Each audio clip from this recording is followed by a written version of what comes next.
자, 민주당 양문석 의원이 재산을 축소 신고한 혐의로 경찰 조사를 받았습니다. 네, 관련 내용 백성문 변호사, 장현주 변호사와 함께 자세히 짚어보도록 하겠습니다. 안녕하세요. 네, 안녕하세요.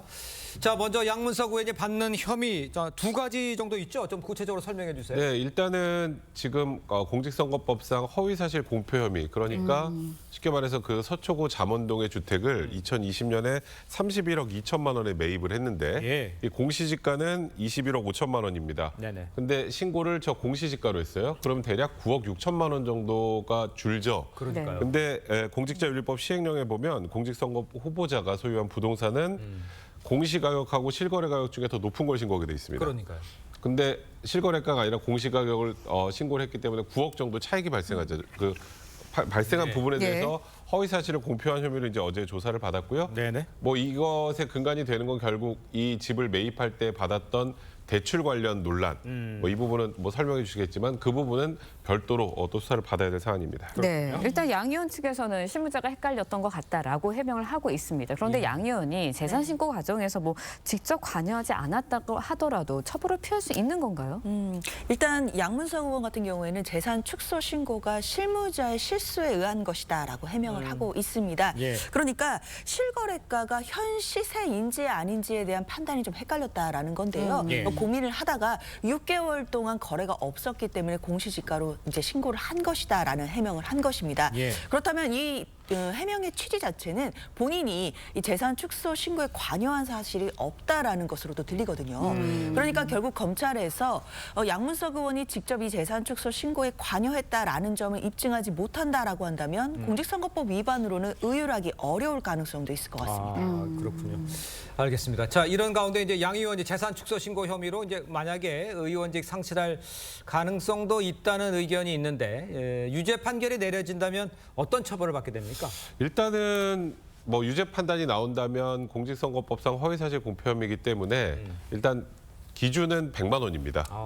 이제 100만 원 이상의 형이 선고되면 의원직을 상실할 수 있죠. 대법원까지 확정이 된다면. 예. 조금 전에 말씀하셨습니다만 이 사안에서 핵심은 결국 고의입니다. 고의. 그러니까 이게 과실, 실수로 한 것을 처벌하지는 않거든요. 네. 어찌 보면 양문석 의원의 해명도 그 실무진의 실수라는 표현을 썼잖아요. 그러니까요. 실수라는 건 나는 몰랐고가 이제 포함되어 있는 겁니다. 근데 그 부분을 결국 입증을 해야 되는 건 수사기관의 책임이기 때문에. 예. 근데 사실 이제 법률을 잘 몰랐다라는 거는 사실 변명거리가 안 돼요. 근데 보니까 법률은 알았는데 이 법률을 알았지만 6개월 동안 거래가 없어서 실무진이 이렇게 판단했던 것 같다라고 얘기를 하는 건 고의가 없었다는 부분이기 때문에 예. 일단 이 부분에 대해서 입증이 된다면 뭐 유죄 판단이 나오고 오히려 이런 주장이 양형에 더 불리하게 작용할 수 있죠. 부인하는 취지니까. 네. 그렇죠. 다만 이 부분을 수사기관에서 입증 못한다면 말씀하셨던 것처럼 이 부분은 무죄가 나올 가능성도 배제할 수 없습니다. 그렇군요. 네, 그런가 예. 하면 양문석 의원과 관련해서 사기대출 의혹 수사도 진행 중인데 양 의원의 배우자가 사기대출에 적극 가담을 했다 이런 취지의 진술이 나왔다고 해요. 그러면 이제 앞으로 수사 방향은 어떻게 되는 건가요? 네, 말씀 주신 대로 사업자 대출과 관련해서요. 서류 위조가 양문석 의원의 배우자의 요청에 따른 것이다라는 진술이 지금 나왔다라는 보도가 있었는데요. 네. 만약에 일단은 이게 진술일 뿐이기 때문에 이 진술의 사실 규명부터가 있어야 될 것 같기는 합니다. 네. 그런데 만약에 이 진술이 사실이다라고 한다면 양 의원 측의 그동안의 해명과 조금 배치되는 그런 소진이 있거든요. 예. 왜냐하면 그동안 양 의원의 해명은 새마을금고 측의 제안으로 대출이 이루어졌다라고 해명을 해왔기 때문에 그렇죠. 이런 부분과 적극적으로 뭐 대출을 요청했다라는 부분이 좀 배치될 수 있기 때문일 텐데요. 네. 아마 검찰에서는 이 진술만 가지고 의율하기는 어려울 것이고 진술에 나아가서 뭐 객관적인 서류라든지 그리고 또 다른 관련자들의 진술이라든지 이런 부분들을 아마 집중해서 수사를 하지 않을까 생각됩니다. 네. 알겠습니다. 자, 다음 이야기도 해보도록 하겠습니다. 민주당이요, 안부수 전 아태평화교류협회 회장과 관련한 이 불법 면회 의혹을 제기를 했죠. 검찰이 불법 면회를 알선했다는 겁니다.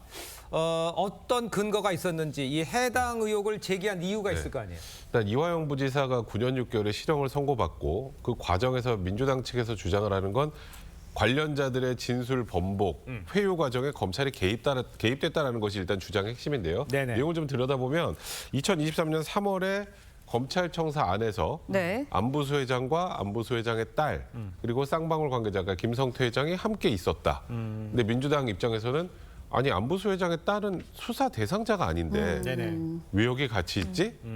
일단 이게 첫 번째 의혹이고요. 근데 왜 그런 의혹을 제기하느냐? 일단은 이제 쌍방울 측에서 오피스텔을 구입해서 안보수 회장의 딸이 거주할 수 있게 해줬다. 예. 결국 이런 대가 관계를 기초로 해서 안보수 회장이 진술을 바꾼 것 아니냐. 이제 이 취지입니다, 주장은. 예. 근데 이제 말씀하셨던 것처럼 검찰청 내 수사 대상자가 아닌 사람이 들어왔다는 게 이상하게 보일 수 있지만 구속된 상태에서 이미 제출할 물건을 가지고 예. 검찰청으로 들어와서 볼 수는 충분히 있는 것이고 네. 그리고 안보수 회장과 쌍방울 김성태 씨 같이 있었던 건 대제신문 과정이 충분히 있을 수 있는 것인데 네. 일단 민주당이 일단은 유죄 판단이 나왔다면 어느 정도 이런 부분들의 의혹이 해소됐다고 보는 게 전 개인적으로 타당하다고 보거든요.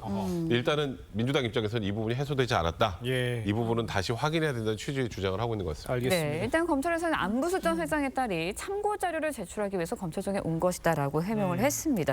민주당의 주장대로 뭐 감찰이 필요한 상황인가요?